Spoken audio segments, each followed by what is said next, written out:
നമസ്തേ സുഹൃത്തുക്കളെ, നമസ്തേ. ഇപ്പം നമ്മുടെ ബീഹാർ ഇലക്ഷൻ കഴിഞ്ഞപ്പോൾ പലരും പല ആരോപണങ്ങളാണ്. കോൺഗ്രസ് പ്രധാനമായിട്ടും വോട്ട് ചോരി, അവർക്ക് വോട്ട് കിട്ടാത്തപ്പോൾ പിന്നെ ആരെങ്കിലുമൊക്കെ കട്ടെടുത്തു എന്ന് പറയണോ, അല്ലാതെ എന്തെങ്കിലും റീസൺ പറയാൻ വേണ്ടി പറയുന്ന റീസൺ.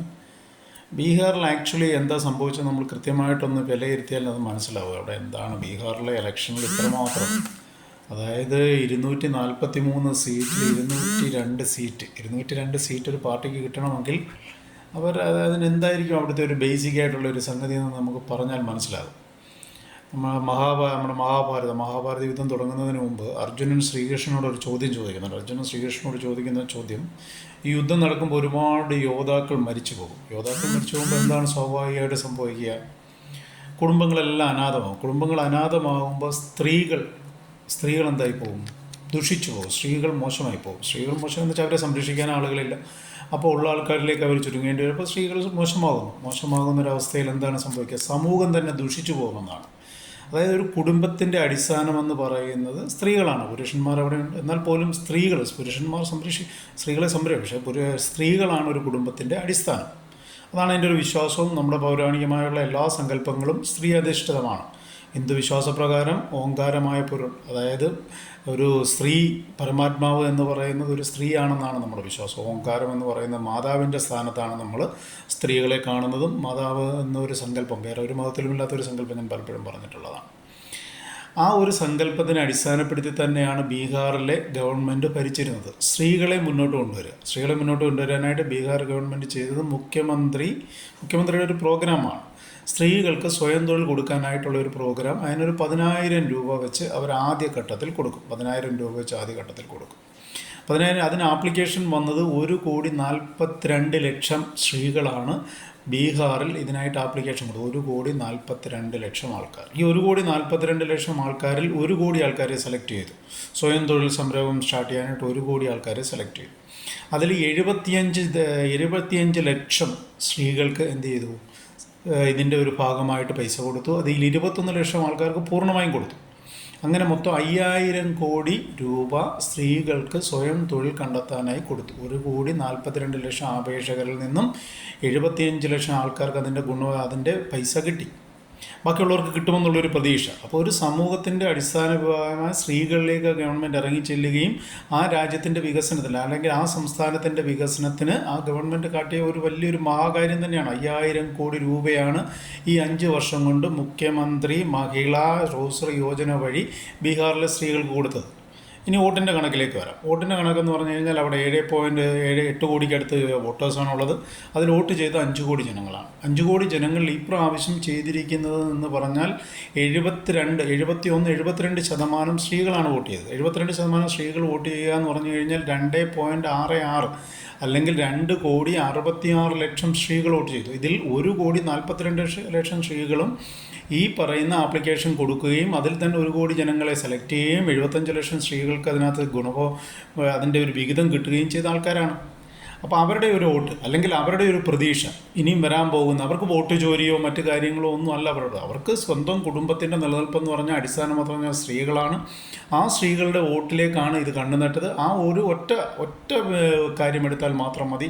എന്തുകൊണ്ടാണ്? അതായത് 5 കോടി ജനങ്ങൾ, 5 കോടി വോട്ടേഴ്സിൽ 1.5 കോടി 30% സ്ത്രീകൾക്ക് ഇതിന് ആപ്ലിക്കേഷൻ കൊടുത്ത് അതിൽ തന്നെ 20% സ്ത്രീകളെ ഓൾറെഡി സെലക്ട് ചെയ്തു. ആ 20% വോട്ട് മതി. ഇത്രയും ഏതൊരു ഗവൺമെൻറ്റിനും ജയിക്കാൻ 20% വോട്ട് മതി. അതാണ് ബീഹാറിൽ സംഭവിച്ചത്.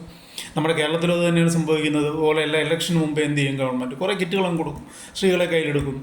പുരുഷന്മാരെങ്ങനെയെങ്കിലുമൊക്കെ കുറേ വോട്ട് അങ്ങോട്ടും ഇങ്ങോട്ടുമൊക്കെ മാറിയൊക്കെ ചെയ്യുന്നുണ്ടാവും. പക്ഷേ നിർണ്ണയിക്കപ്പെടുന്ന ഒരു 10% വോട്ട്, അല്ലെങ്കിൽ ഒരാളുടെ ജയത്തെ നിർണ്ണയിക്കുന്ന ഒരു 10% വോട്ടാണ്. ആ 10% വോട്ട് ഈ പ്രാവശ്യം ബീഹാറിൽ കഴിഞ്ഞ പ്രാവശ്യം 59% സ്ത്രീകൾ വോട്ട് ചെയ്തെടുത്ത് ഇപ്രാവശ്യം ചെയ്തിരിക്കുന്ന 71%, അതായത് 12% സ്ത്രീകളാണ് അധികമായി വോട്ട് ചെയ്തത്.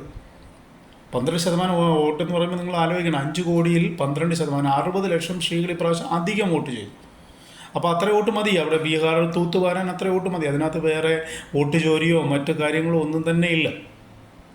അപ്പോൾ ഒരു ഇലക്ഷനെ ജയിക്കാൻ എന്ത് തന്ത്രമാണോ വേണ്ടത് ആ തന്ത്രം വളരെ കൃത്യമായി പയറ്റാൻ NDA എന്ന് പറയുന്ന രാഷ്ട്രീയ കക്ഷിക്ക് കഴിഞ്ഞു എന്നുള്ളതാണ് ബീഹാറിൻ്റെ ഇലക്ഷൻ്റെ പ്രധാനമായ വിജയം. അല്ലാതെ അവിടെ വേറെ ഒരു വോട്ട് ചോരിയോ മറ്റു കാര്യങ്ങളോ. കോൺഗ്രസ് എന്ന് പറയുന്നത് ഓൾറെഡി അതപ്പത്തിച്ച് അതിൻ്റെ ഒരു അങ്ങേയറ്റത്തിലെത്തി നിൽക്കുകയാണ്. കോൺഗ്രസ് എന്ന് പറഞ്ഞാൽ തന്നെ നിങ്ങളൊന്ന് ആലോചിച്ചാൽ മതി. സോണിയാഗാന്ധി ഒരു ഇറ്റലിക്കാരിയാണ്, രാഹുൽ ഗാന്ധി വിദേശ പൗരത്വമുള്ള ഒരാളാണ്. ഇവർ രണ്ടുപേരും ഇവരെ കട്ടുമുടിക്കാൻ വേണ്ടിയുള്ള ഒരു സംഘവുമാണ് കോൺഗ്രസിനെ നയിക്കുന്നത്. ഇടതുപക്ഷത്തെ സംബന്ധിച്ചിടത്തോളം കേരളവും കൂടെ കഴിഞ്ഞു. അവരെ സംബന്ധിച്ചിടത്തോളം മരണ പോരാട്ടമാണ് കേരളത്തിൽ നടക്കുന്നത്. മരണ പോരാട്ടത്തിന് അവരെന്തും ചെയ്യും. മരണ പോരാട്ടമാണ് അവരെ നടത്തുന്നത്. കേരളം കൂടെ ഇല്ലാതായാൽ പിന്നെ ഇടതുപക്ഷം, ഇന്ത്യ മഹാരാജ്യത്ത് ഇടതുപക്ഷമില്ല. ഞങ്ങളിപ്പോൾ ബീഹാർ ഇലക്ഷനെക്കുറിച്ചോ മറ്റ് ഒന്നും സംസാരിക്കേണ്ട. കാരണം ഒരു CPI ചിലപ്പോൾ കണ്ടേക്കാം, ഒരു CPM കണ്ടേക്കാം. അതിനപ്പുറത്തേക്കൊന്നും ഇല്ല. മറ്റ് സ്റ്റേറ്റുകളിലൊന്നും തന്നെ അവർ ഭരിച്ച ഒരു സ്റ്റേറ്റുകളിലും ഇന്നില്ല. ആകെയുള്ളത് ഈ കേരളത്തിലാണ്. കേരളത്തിലൂടെ ഇരുന്ന് അധികാരം നഷ്ടപ്പെട്ടാൽ CPMൻ്റെ അവസ്ഥ എന്താണ്? ഇന്ത്യൻ രാഷ്ട്രീയത്തിൽ തന്നെ CPM ഇല്ലാതായി മാറും. കോൺഗ്രസിൻ്റെ അവസ്ഥ ഇന്ന് എവിടെയാണ്? ആകെയുള്ളത് കർണാടകയിലുണ്ട്, തെലങ്കാന ഉണ്ടെന്ന് പറയുന്നു. പിന്നെ പഞ്ചാബിലാണുള്ളത്, അതും പഞ്ചാബിലല്ല. പിന്നെ ഉള്ളത് ജമ്മു കാശ്മീർ, കൂട്ടുകക്ഷി മന്ത്രിസഭയുള്ള വളരെ കുറച്ചിടത്തേ ഉള്ളൂ. വളരെ കുറച്ചിടത്ത് മാത്രമാണ് ഇന്ന് കോൺഗ്രസ് എന്ന് പറയുന്ന രാഷ്ട്രീയ പാർട്ടി ഉള്ളത് ഇന്ത്യ മഹാരാജ്യത്ത്. അവിടെയും മറ്റുള്ള സംസ്ഥാനങ്ങളിലെ നിലയൊക്കെ പരിതാപകരമാണ്. CPMൻ്റെ അതേ അവസ്ഥയിലേക്ക് 6 സീറ്റാണ് ബീഹാറിൽ കിട്ടിയത്. CPMൻ്റെ അതേ അവസ്ഥയിലേക്ക് കോൺഗ്രസും എത്തിക്കഴിഞ്ഞു. അപ്പം ഇന്നത്തെ പ്രശ്നമെന്ന് പറയുന്നത് ഇന്ന് ജാതി രാഷ്ട്രീയം. എല്ലാവരും പറയുന്നത് ബീഹാറിൽ ജാതി രാഷ്ട്രീയം എനിക്കും നമ്മുടെ മീഡിയയ്ക്കൊക്കെ ഭ്രാന്താണെന്ന് തോന്നുന്നു.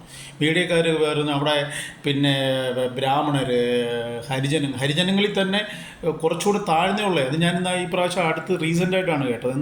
വേറെ എന്തോ ഒരു ഗ്രൂപ്പ് ഓഫ് ഹരിജനം, ഇവർക്കൊന്നും അല്ല ഇന്ത്യൻ ജനങ്ങളുടെ പ്രശ്നം എന്താണ്? പട്ടിണിയായിരുന്നു ഇന്ത്യൻ ജനങ്ങളുടെ പ്രധാനമായൊരു പ്രശ്നം.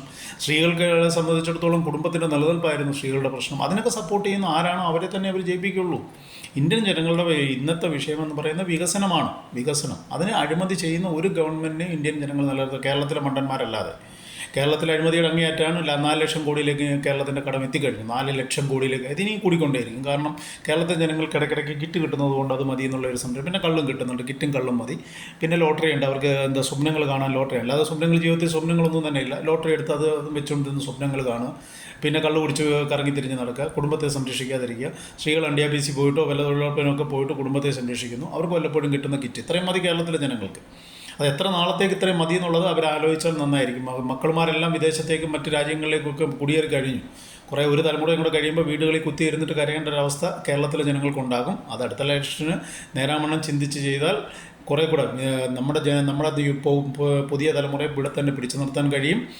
അപ്പോൾ ബീഹാർ ഇലക്ഷൻ്റെ ഏറ്റവും പ്രധാനമായ ജയത്തിനുള്ള ഒരു പ്രധാന കാരണം എന്തായിരുന്നു വെച്ചാൽ നാരികളായിരുന്നു, അല്ലെങ്കിൽ സ്ത്രീകളായിരുന്നു. സ്ത്രീകളാണ് കുടുംബത്തിൻ്റെ അടിത്തറ.